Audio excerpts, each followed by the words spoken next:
Persistent systems के नतीजों पर कंपनी के नतीजे आए और बातचीत करने के लिए हमारे साथ कंपनी के सीएफओ विनीत तेरे देसाई जुड़ गए। विनीत सर, बहुत बहुत स्वागत है आपका।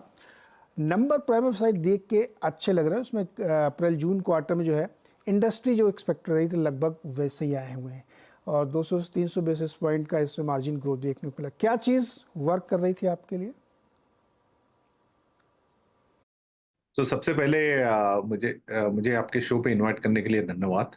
अ, देखिए, अभी हमारे परसिस्टेंट डिजिटल इंजीनियरिंग की एक अच्छी खासी मिड कैप साइज कंपनी है जो फास्टेस्ट ग्रोइंग है। ये क्वार्टर का जो परफॉर्मेंस है वो अच्छा ही है, मगर आपके सब दर्शकों को सिर्फ बताना चाहूंगा कि हमारा ये 17th कॉन्जिक्यूटिव क्वार्टर है जहां हमने quarter on quarter growth deliver की है। तो हम इतने डाइवर्सिफाइड नहीं है जितने सम लार्ज प्लेयर्स है। तो हमारे तीन मेजर वर्टिकल से जहां से हमारा रेवेन्यू आता है, health care, life sciences, banking, financial services vertical. ये दो वर्टिकल में हमारे अकाउंट्स में, टॉप अकाउंट्स में जो रैंप अप हुआ है उसके वजह से ये ग्रोथ हुई है।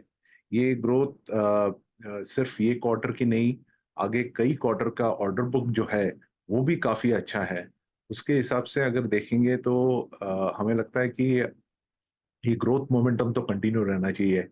अगर मार्केट में सिचुएशंस जैसे इंटरेस्ट रेट्स की कटौती हुई और थोड़ा सा डिस्क्रिशनरी स्पेंड वापस आ गया तो ये ग्रोथ और भी बेहतर हो सकती है।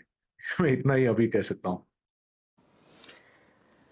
जी बिल्कुल, और ये बहुत इंटरेस्टिंग है देसाई जी, क्योंकि टोटल कॉन्ट्रैक्ट वैल्यू आपकी काफ़ी हेल्दी रही, $460 मिलियन की है। स्ट्रॉन्ग सालाना आधार पे जंप भी देखने को मिल रही है। ऑर्डर बुकिंग की विजिबिलिटी बहुत बड़ा कंसर्न नहीं है, लेकिन मार्जिन में थोड़ा सा 50 बेसिस पॉइंट का कॉन्ट्रैक्शन हुआ है। तो क्या ये ग्रोथ और मार्जिन बैलेंस करना थोड़ा सा मुश्किल होगा? नहीं, देखिए, दो चीजें हैं उसमें। मार्जिन्स को देखते समय आप दो चीजें देखिए उसमें। एक, ये सीजनल क्वार्टर रहता है जहां H1B एप्लीकेशंस फाइल होते हैं और उसका एक इम्पैक्ट हमारे मार्जिन्स पे आ जाता है। तो उसका अराउंड 0.6% इम्पैक्ट सिर्फ H1B कॉस्ट, वीसा कॉस्ट की वजह से आया हुआ है। तो वो अगर आप देखेंगे तो हमारे मार्जिन्स एक्चुअली पिछले क्वार्टर के कंपैरिजन में स्टेबल रह चुके हैं। दूसरा, अभी ऐसी सिचुएशन है कि जहां कस्टमर काफी प्रोजेक्ट्स में, नया कुछ काम नहीं है मगर ये दिस इज वेंडर कंसोलिडेशन के काफी हद तक सब जगह हो रहा है। उसमें हम काफी राउंड गेन कर रहे हैं।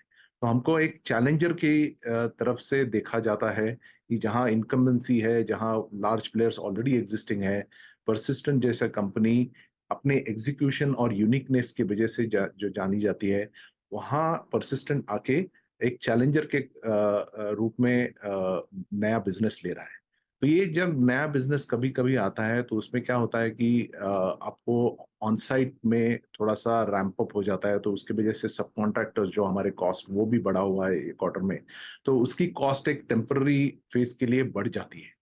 बट इवेंचुअली हम जब ये सब कॉन्ट्रैक्टर्स लेते हैं उसको एक इवेंचुअली हम हमारे फुल टाइम एम्प्लॉयज में कन्वर्ट करते हैं और वहां हमारी कॉस्ट अगेन कम हो जाती है और मार्जिन में उसका बेनिफिट मिलता है।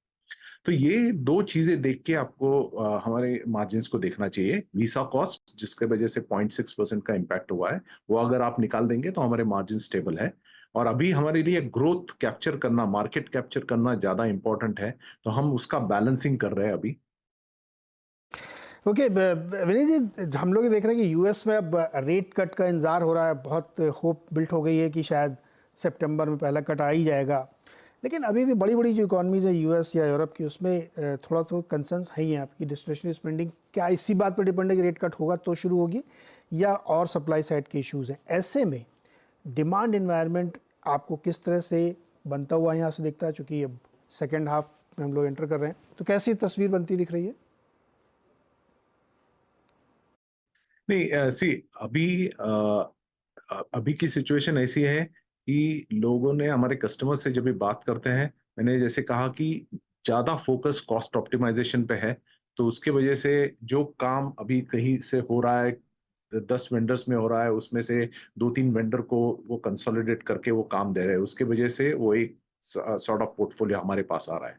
दूसरा पोर्टफोलियो आ रहा है, थोड़ा-थोड़ा हमने ग्रीन शूट्स देख रहे हैं बैंकिंग, फाइनेंशियल सर्विसेज वर्टिकल में, हेल्थ साइंसेस में, कि जहां थोड़ी-सी डिस्क्रिशनरी स्पेंड की प्रोजेक्ट्स चालू हो रहे हैं जो एआई ड्रिवन है, उसके यहाँ थोड़ा-सा स्पेंड हो रहा है।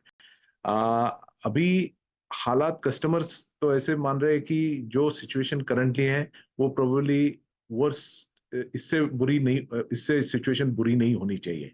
अगर इंटरेस्ट रेट्स घटते हैं आगे के कई महीनों में, तो यहाँ से इकोनॉमी अमेरिकन इकोनॉमी को बेनिफिट ही मिलेगा और उसका फायदा हम जैसे कंपनी को भी मिलेगा, बिकॉज ज्यादा स्पेंड कंपनीज टेक स्पेंड में ज्यादा वापस आ जाएगी और उसका बेनिफिट हमें मिल जाएगा। तो अभी हम एज्यूम कर रहे हैं कि सिचुएशन जो है उससे वर्स नहीं होनी चाहिए, यहाँ से हालात सुधरने ही चाहिए।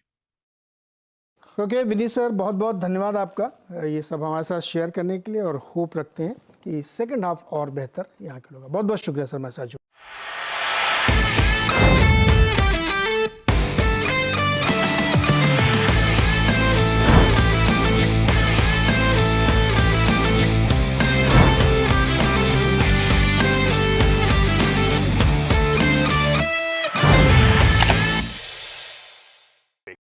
बता दें कि मनी कंट्रोल पर दिए गए विचार एक्सपर्ट्स के अपने निजी विचार होते हैं।